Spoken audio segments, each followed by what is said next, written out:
We should use these platforms to foster meaningful engagement. We should use the BRICS platform to contribute to social, economic, cultural development of our peoples. We welcome the Russians that are aimed at a number of BRICS countries through various measures such as transport. This in many ways will help to find ways to integrate and deepen our connectedness in new and emerging. The African area will make a huge contribution itself to unlock opportunities for trade and investment for local and global businesses. It will create a number of opportunities that will lead to an integrated and connected continent. The Single African Air Transport Market is another flagship project of the African Union Agenda 2063. This is an initiative of the African Union to create a single unified air transport market in Africa to support the continent's economic integration. For BRICS and friends of BRICS, we need to use these projects to further connect the greater global South. The promotion of greater regional connectivity and trade facilitation can only succeed in an environment of peace and stability. Excellencies, South Africa is concerned about the military action by the State of Israel against the people of Gaza, which we have characterized as genocide, is deeply concerning. This genocide led South Africa to approach the International Court of Justice with a view to stopping the killing of innocent women and children. We do believe that the world cannot just sit by and watch the slaughter of innocent people continuing.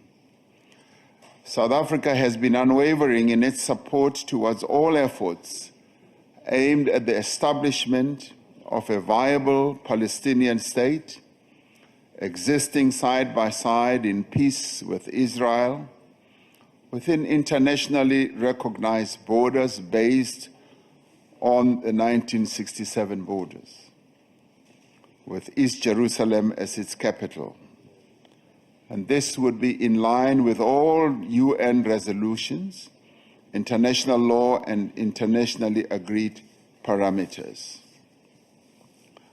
We do call on the international community and the United Nations Security Council to address this spiraling conflict.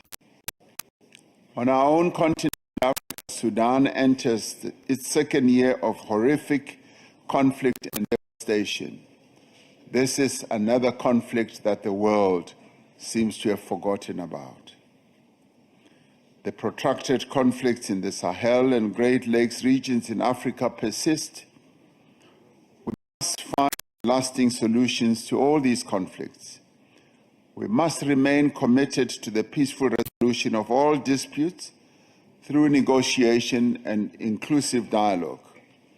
And we must safeguard the ability of states to pursue independent foreign policy.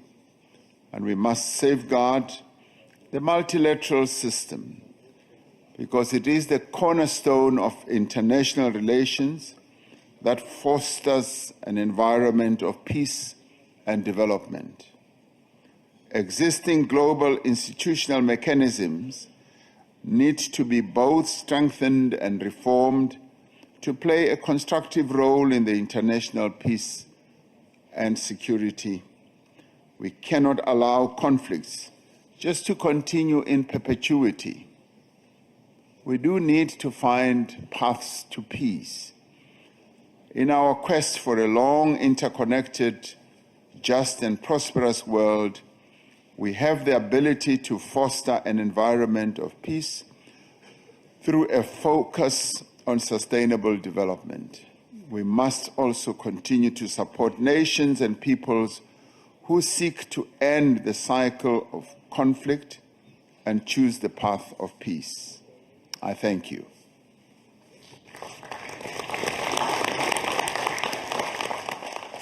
All right, live visuals there coming for you from the working room in the city of Kazan, that's in Russia, where President Cyril Ramaphosa has just delivered his closing remarks as the 16th BRICS Summit reaches its end. You might have seen there, as he was speaking, several shots of the UN head, Antonio Guterres, who's also part of that gathering. We are hoping to hear from him as well, in a context where it seems the bulk of what President Cyril Ramaphosa wanted to share with world leaders there is his concerns around the conflicts that have been ongoing in various parts of the world for quite some time. South Africa, of course, being very vocal about what's going on in the Middle East, for example, taking Israel to the ICJ multiple times as the country advances the argument that Tel Aviv is committing war crimes, more specifically genocide in Gaza. But he also made mention there of the war in Sudan entering its second year and conflicts in the Sahel region.